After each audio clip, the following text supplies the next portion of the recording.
आदरणीय उपस्थित समस्त श्रोता बंधुओं और हमारे अखंड भारत में जन्म देने वाली सीताबल, सावित्री, अनुसुईया जैसी हमारी भूमि में पलने वाली मां शक्ति, मैं नंदा कैसेट स्टूडियो के माध्यम से आप तक पहुंचा रहा हूं। ये बहुत प्यारा चेतावनी भजन है कि भगवान भोले बाबा ने पार्वती को अमर कथा किन हालातों में श्रवण कराई है, तो देखेंगे।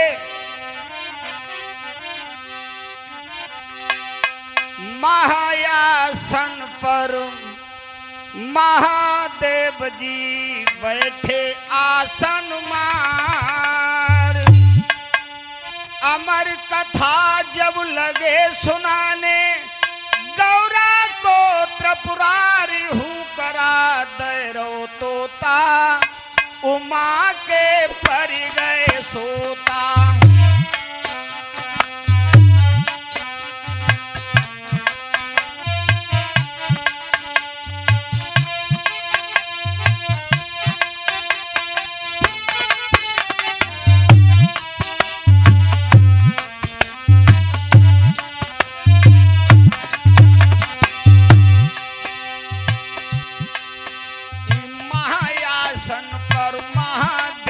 जी बैठे आसन मार, और अमर कथा जब लगे सुनाने, गौरा को त्रिपुरारी हूँ करा दैरो तोता, उमा के पर गए सोता, हाई हूँ करा।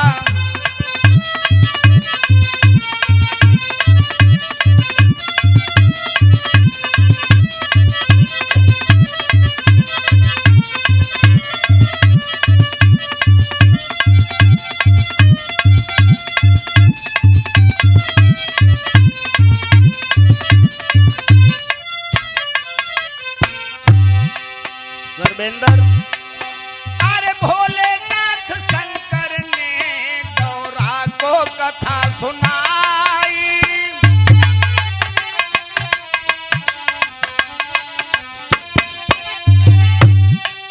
अरे भोलेनाथ शंकर ने जब उमा को कथा सुनाई, और कथा हुई ना पूरी तो लन्नी न उमा को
अरे कथा हुई ना पूरी तो लन्नी न उमा को आई,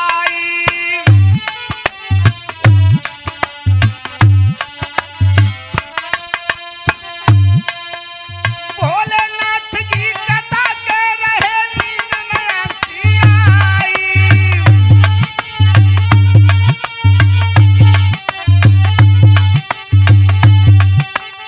अरे सारी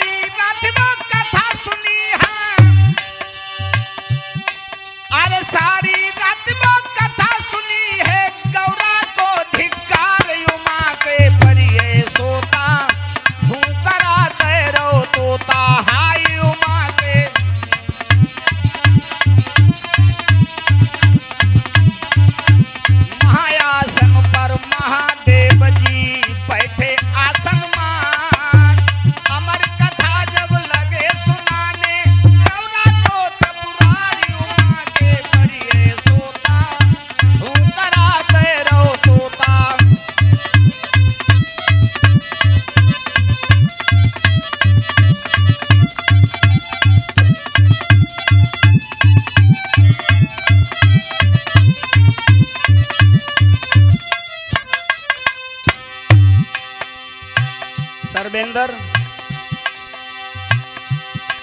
जब नींद से गौरा जागी अफसोस हुआ है भारी,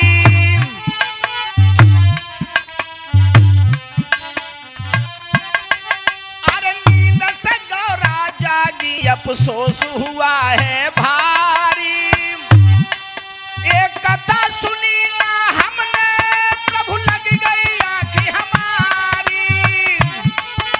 बहुत सुंदर।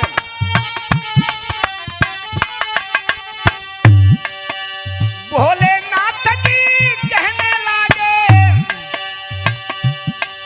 अरे भोलेनाथ जी कहने लागे, सुन मैया अंकार युमा के पड़िए सोता, भूकरा दे रहो तोता हाय उमा के।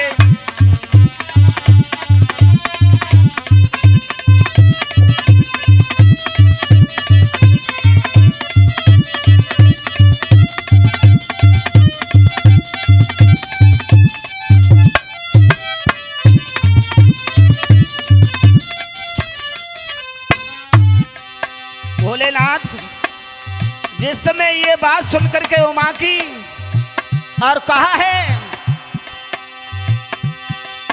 अरे कहने लगे शंकर जी ये कथा सुनी है,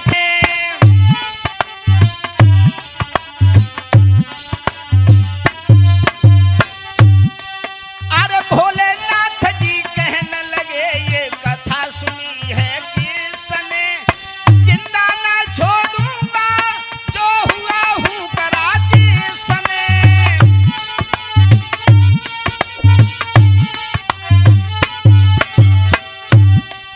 अरे आगे आगे तोता जाए रो सर्वेंद्र, अरे आगे आगे तोता जाए रो, पीछे शिव भंडार उमा के परिये सोता, भूकरा दे रो तोता हाय उमा के।